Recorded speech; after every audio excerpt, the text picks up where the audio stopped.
c'est l'article 2 de l'ordonnance du 26 juin. Cette ordonnance qui porte le numéro 13/078 constitue en fait la réponse favorable à une légitime aspiration de l'opinion publique congolaise, de toute tendance. C'est un concept qui transcende la classe politique à laquelle nous appartenons, l'opposition et la majorité présidentielle. Elle est venue en aval d'une longue, très longue série d'échanges préalablement organisés par le président avec l'ensemble des composantes de la nation qui sont aujourd'hui appelées à y prendre part. Et en réalité, en dépit des diatribes que l'on entend ici et là après la promulgation de cette ordonnance du président par quelques concitoyens dans les rangs de l'opposition, on aura bien noté que personne dans le pays n'en remet en cause l'opportunité. Il en est certes qui contestent les fondements légaux, la forme et la justification de l'initiative dans le texte signé par le président. Leurs arguments ne sont pas très recevables, à notre avis, car ils sont marqués du sceau du non-droit.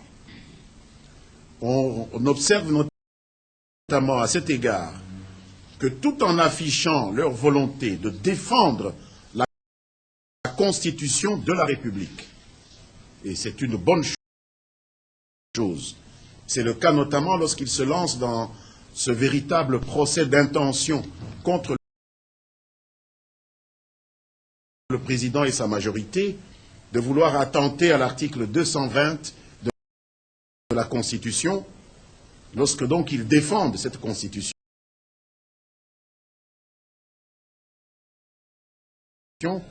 Ils appellent dans le même temps à une neutralisation des institutions issues de cette Constitution auxquelles serait substituée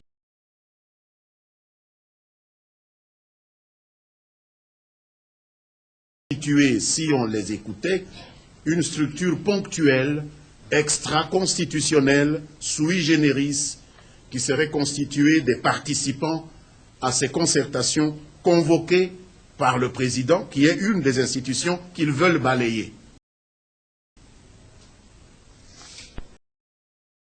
Ce n'est rien de moins qu'un schéma putschiste qui ne peut avoir les faveurs de tous ceux qui aiment ce pays et qui aiment son peuple. Notre avis, toutefois, est que, au-delà des querelles d'école que nous espérons régler grâce à des rapprochements de vues qui sont en cours, parce que les contacts sont en train d'avoir lieu, le besoin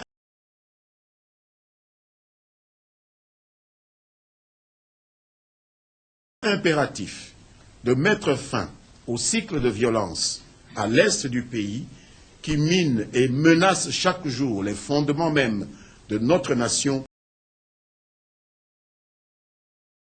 n'est pas une simple vue de l'esprit. Comment pourrait-il en être autrement au moment même où des nouveaux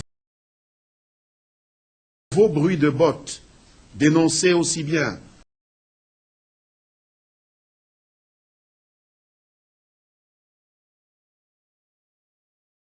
par la société civile du Nord Kivu que par le président américain Barack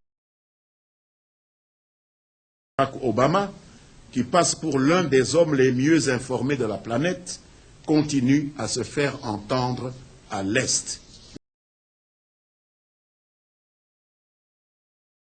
de notre pays.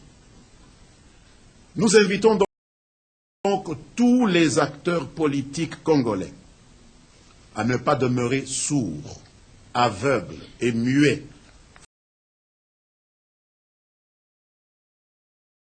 face aux souffrances indicibles infligées à leurs frères et sœurs du Nord Kivu par des agresseurs bien identifiés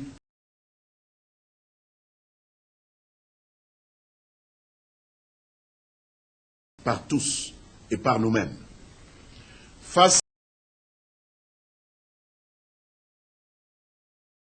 à la gravité des faits, il doit être possible de brider pendant quelque temps quelques ambitions, si tel est le prix à payer pour que cessent les crimes qui se commettent quotidiennement contre nos populations à l'Est, ainsi que les menaces contre l'intégrité de notre pays. Et c'est peut-être le lieu de rappeler aux uns et aux autres les multiples SOS lancés chaque jour par les courageux porte-voix de la société civile du Nord Kivu, de même que l'exhortation sans équivoque du président américain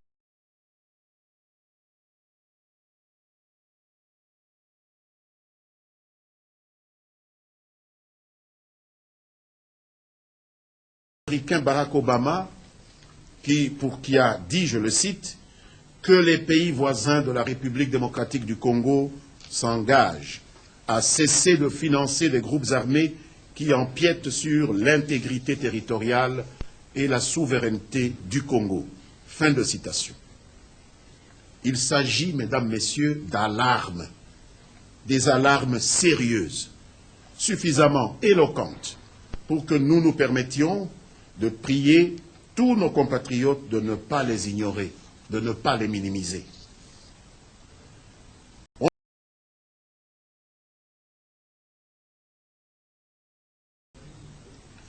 En toute logique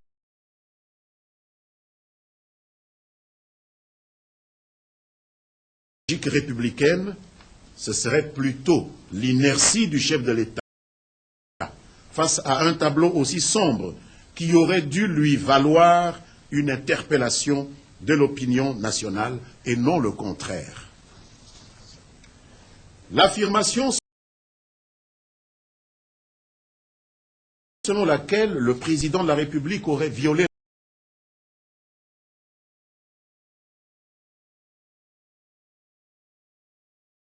la Constitution en promulguant son ordonnance du 26 juin, créant et organisant les concertations nationales, n'est donc pas défendable.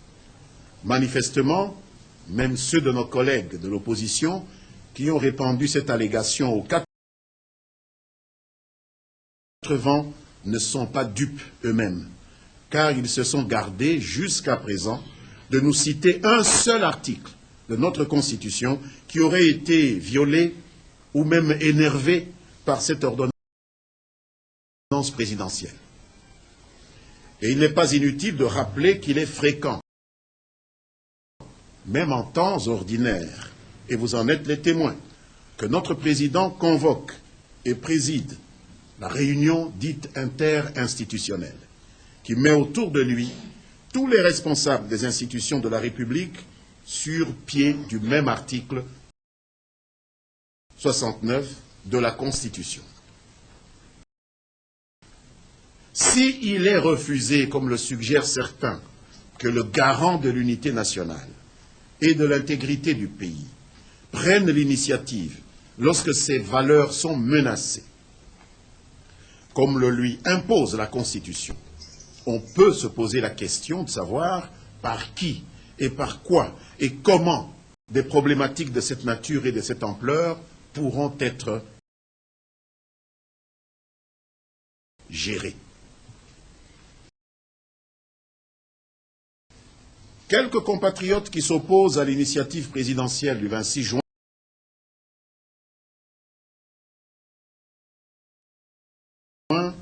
ont cru bon de soulever la question de la légitimité de son pouvoir, consécutivement à des contentieux électoraux survenus en 2011.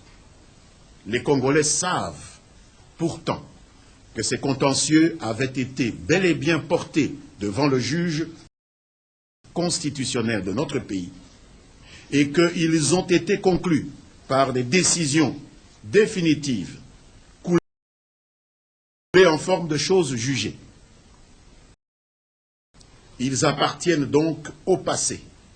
Et la revendication consistant à faire inscrire cette querelle à l'agenda des concertations nationales n'est pas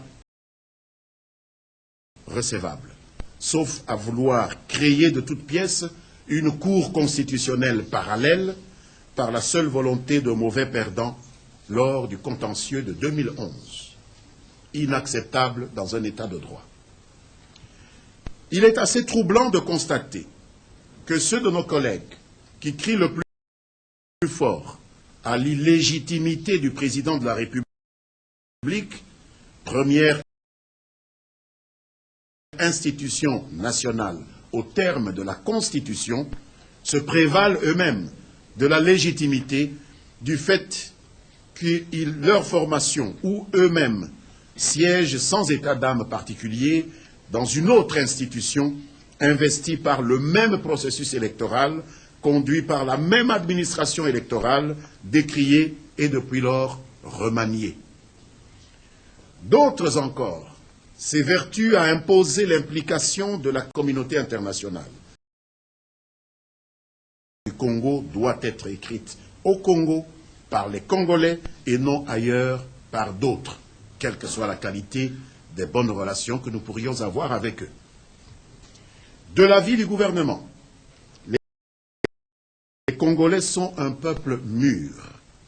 C'est aussi l'avis de nos partenaires de la communauté internationale et de la communauté africaine, qui n'ont à aucun moment, ni en aucune circonstance, envisagé un quelconque schéma de substitution de souveraineté de la République démocratique du Congo comme élément de solution à la crise de l'Est.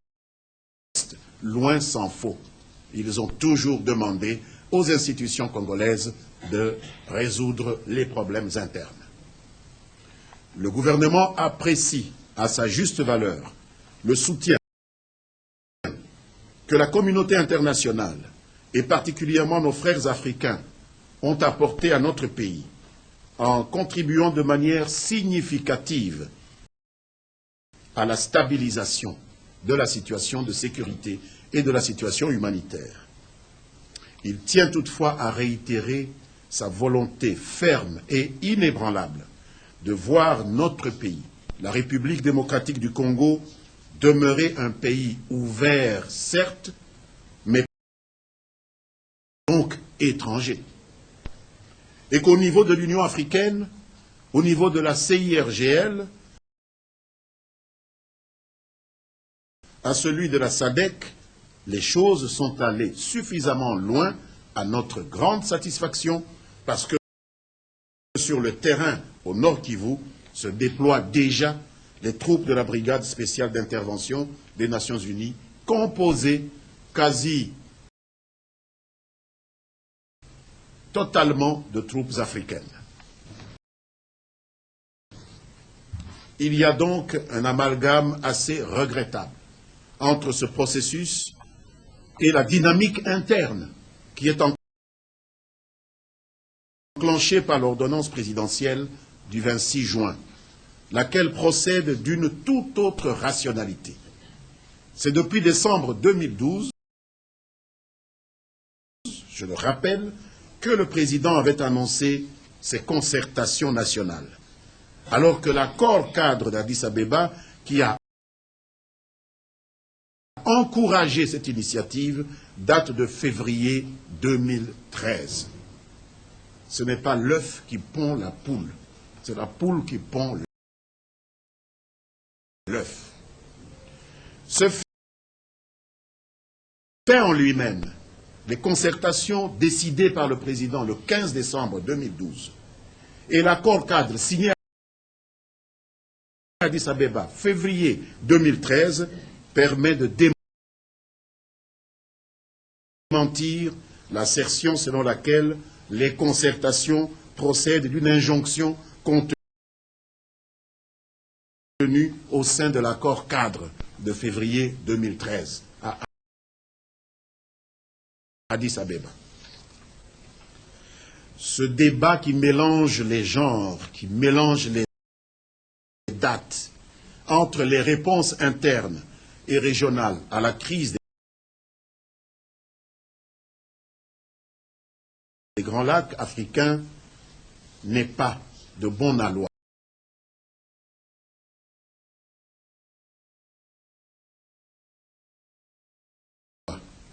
S'il ne révèle pas simplement une certaine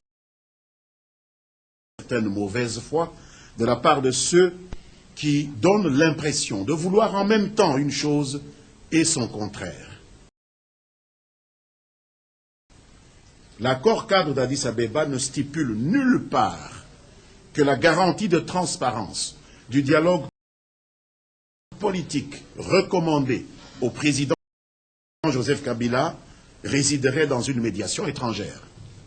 Sauf si on a un autre texte qui n'a pas été porté à la connaissance du gouvernement. On ne doit pas réécrire un traité international après sa signature par les États partis. À l'évidence, il y a encore beaucoup à faire pour une bonne compréhension de ces textes qui ne va pas de soi. Et en tout état de cause, le gouvernement qui a négocié ces deux textes au nom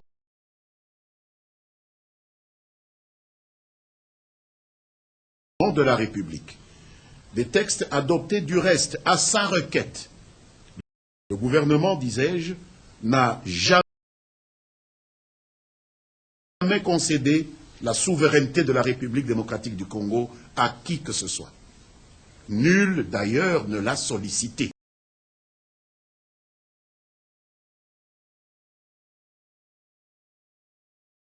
Tout au long des processus qui ont conduit à l'adoption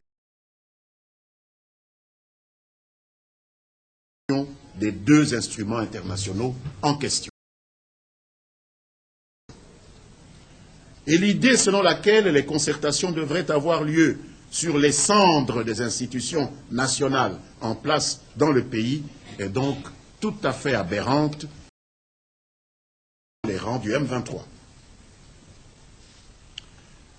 Nous avons quelques difficultés à intégrer la logique qui amène le rapport des Nations Unies à prendre pour fondement les déclarations de 10 personnes se présentant comme soldats des FARDC dans une zone, la zone de Tongo, où une telle identification paraît hasardeuse à première vue, au regard de la multiplication des groupes armés irréguliers qui y sont présents, pour affirmer qu'il existerait une collaboration entre des unités de FARDC et les forces négatives rwandaises des FDLR dans les zones proches des territoires contrôlés par le M23. Des informations fiables poussent le gouvernement à croire que les personnes interrogées qui se seraient présentées comme soldats des FARDC pourraient être des éléments du M23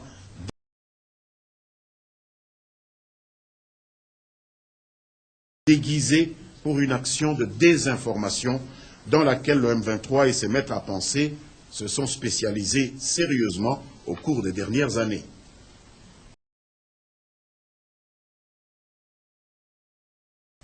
C'est un non-sens quand on pense que plusieurs éléments FARDC ont perdu la vie ou ont été blessés lors d'engagements au front contre les FDLR. Quoi qu'il en soit, les FARDC ont initié une enquête de fond sur ces accusations et des sanctions tomberont sur quelque unité que ce soit, quelque élément que ce soit des FARDC qui serait pris à collaborer avec les forces négatives FDLR, puisque ce serait un cas avéré de trahison. Nous avons par ailleurs lu un communiqué de presse de la conférence épiscopale nationale du Congo, la CENCO, à l'issue de sa 50e assemblée plénière.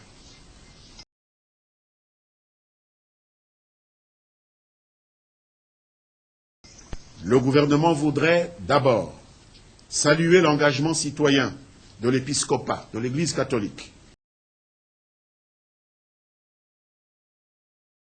dont il partage l'analyse concernant les souffrances des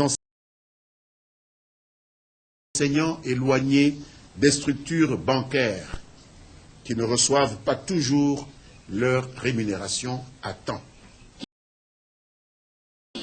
Et à cet égard, le gouvernement voudrait confirmer son engagement de payer tous les agents publics, et notamment les enseignants,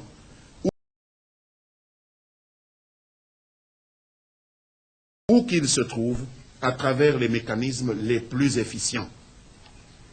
Et concernant les personnes enlevées dans les territoires des bénis, parmi lesquels les évêques ont signalé la présence de 3 prêtres catholiques, le gouvernement a d'ores et déjà engagé la traque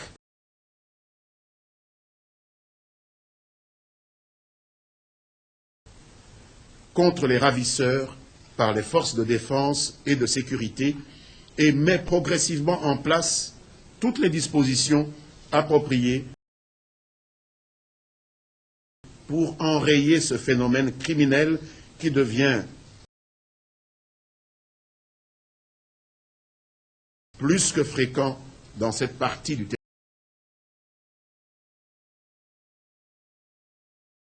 territoire national. Tout en saluant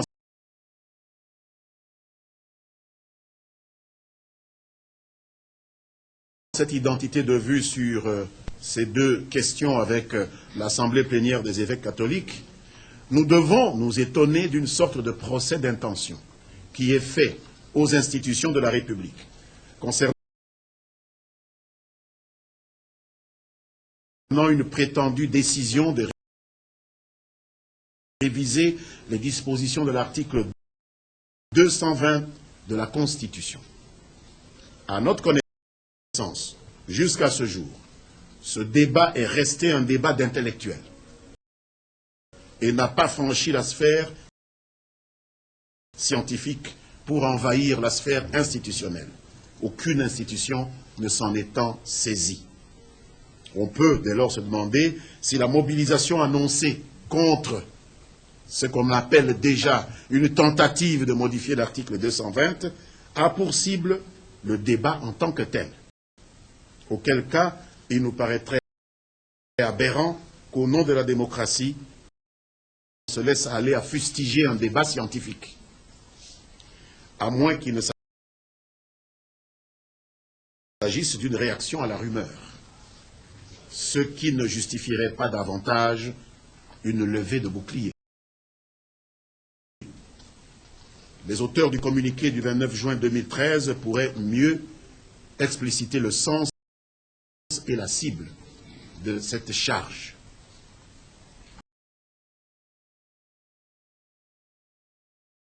Le gouvernement a également noté le passage de la déclaration du communiqué des évêques, selon lequel les évêques n'ont présenté aucun ecclésiastique à la Commission électorale nationale indépendante, CENI. À ce que nous sachions, mesdames, messieurs, ce n'est pas à l'Église catholique que la loi a demandé de désigner un candidat à la CENI, mais plutôt à l'ensemble des confessions religieuses. Il n'est pas très décent, dès lors, d'insinuer que les vues de l'une quelconque parmi les dites confessions religieuses devraient s'imposer sur toutes les.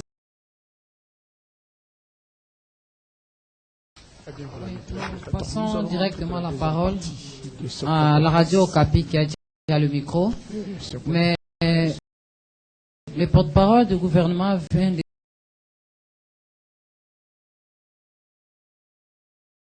soulever au moins 5 questions qu'il a développées. C'est pourquoi je sollicite que chacun de nous ne pose qu'une seule question afin de permettre à tout le monde de soulever les préoccupations. C'est bon.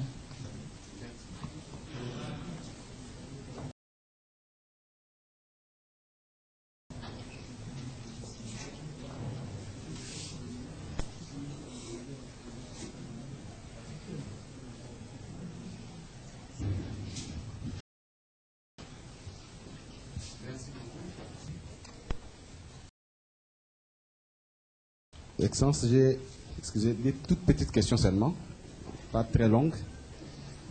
La première, c'est quel est l'essor des pourparlers de Kampala, parce qu'on a vu certains délégués rester à Kampala et revenir ici à Kinshasa.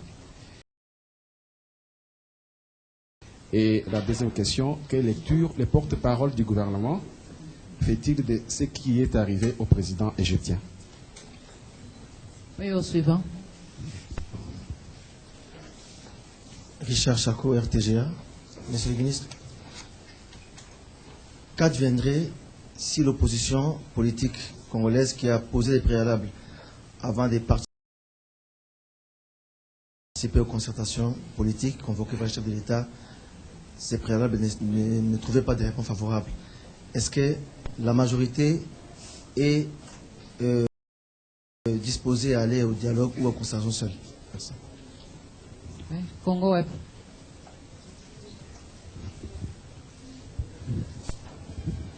Élisée Audier, Congo Web. Juste rajouter à ce que le confrère vient de dire, vous aviez parlé des contacts qui se font déjà entre, je suppose, la majorité et l'opposition. Si on peut savoir si c'est à quel niveau se font ce contact-là. Mais également ajouter par rapport à la SANCO, c'est vrai.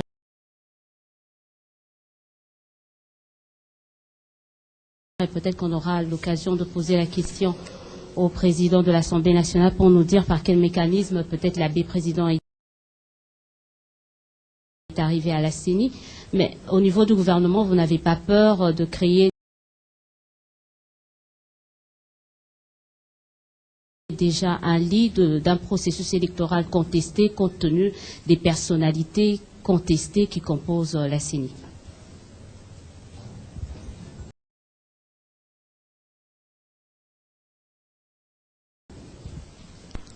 C'est Augustin Katukadjonda pour le compte du journal La Cloche.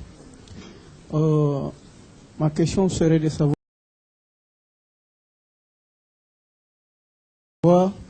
si l'opposition restait ferme de ne pas participer à cette concertation. La majorité ira seule. Si la majorité acceptera d'aller seule,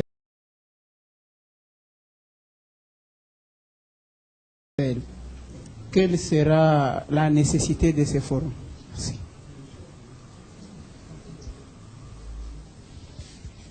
Dans l'opposition, ils appellent ça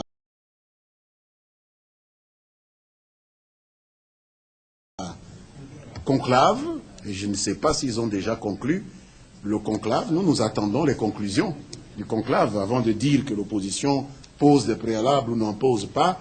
Il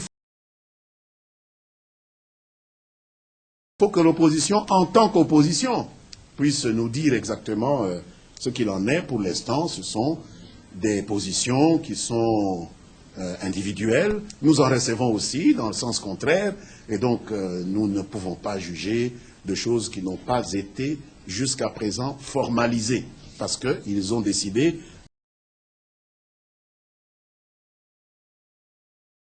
de se donner un temps de réflexion. Respectons ce temps et attendons qu'ils nous disent exactement ce qu'il en est. Mais on peut jusque-là dire que telle ou telle personnalité dans l'opposition a dit qu'elle ferait ceci ou cela, mais ce n'est pas cela qui fait l'opposition. L'opposition a une dynamique de groupe.